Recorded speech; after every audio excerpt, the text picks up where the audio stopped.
আসসালামু আলাইকুম। কেন জানি মনে হচ্ছে যে বাংলাদেশের মানুষের মনের ভিতর থেকে দিন দিন মনুষ্যত্ব জিনিসটা উঠে যাচ্ছে। আপনি যদি ভালো বিষয় নিয়ে যদি দুটো ভালো কথাও বলেন, তারপরেও যে কোনো এক কায়দায় কিছু সংখ্যক লোক আপনাকে যে কোনো একটা দলের আর কি দালাল বানিয়ে দেবে। দুটো ভিডিও বানাইছিলাম গতকালকে, ওইখানে কিছু লোক আবার এত করে বুঝিয়ে বললাম, তারপরেও দালাল হয়ে গেলাম।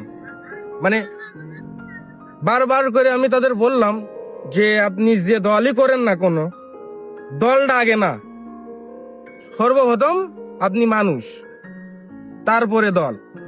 দল করেন সেটা আপনার ব্যক্তিগত বিষয়, স্বাধীন দেশের স্বাধীন নাগরিক, আপনার অধিকার আছে অবশ্যই। কিরা কোন দল করলেন সেটাও আমার দেখার বিষয় না, আর আমি কোনো দলের পক্ষ নিয়েও কোনো কথা বলতেছি না।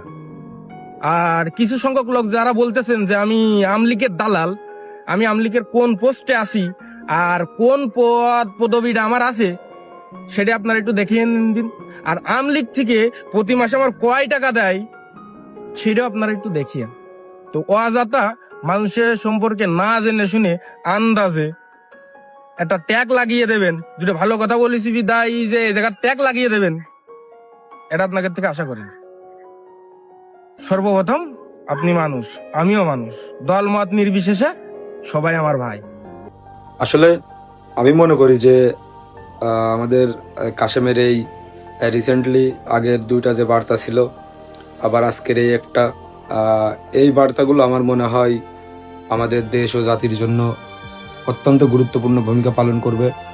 আমি মনে করি যে সবশেষে আপনি যদি দেখেন যে আমরা সবাই কিন্তু মানুষ, কারণ পৃথিবীর সৃষ্টির শুরু থেকে একটা মানুষ যখন আল্লাহ তাআলা সৃষ্টি করে, তখন কিন্তু যে মানুষটা পৃথিবীতে আসে, মাতৃগর্ভ থেকে পৃথিবীতে আসে, তখন কিন্তু সে নিজেও জানে না সে হিন্দু কি মুসলিম কি বৌদ্ধ কি খ্রিস্টান, সে কোন জাতি।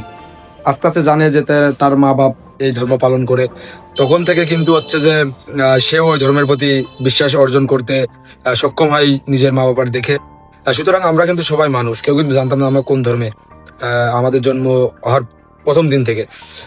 তো সেই ক্ষেত্রে বলা যায় যে আমরা সবাই যদি ধরি যে আমরা সবাই মানুষ, তাহলে অবশ্যই অবশ্যই আমাদের ভিতরে এই ভেদাভেদগুলো না রেখে আমরা সবাই মিলে সুশৃঙ্খল বাংলাদেশ গড়ে তুলতে, এমনকি সুশৃঙ্খল বাংলাদেশ গড়ে তুলতে আমাদের এই মনুষ্যত্ববোধটাই আসল। যার কারণে আমাদের আমার কাশেম ভাইয়ের এই বার্তাগুলো আমি মনে করি দেশ ও জাতির জন্য অত্যন্ত গুরুত্বপূর্ণ ভূমিকা পালন করবে। সবাই ভালো থাকবেন, সুস্থ থাকবেন, আল্লাহ হাফেজ।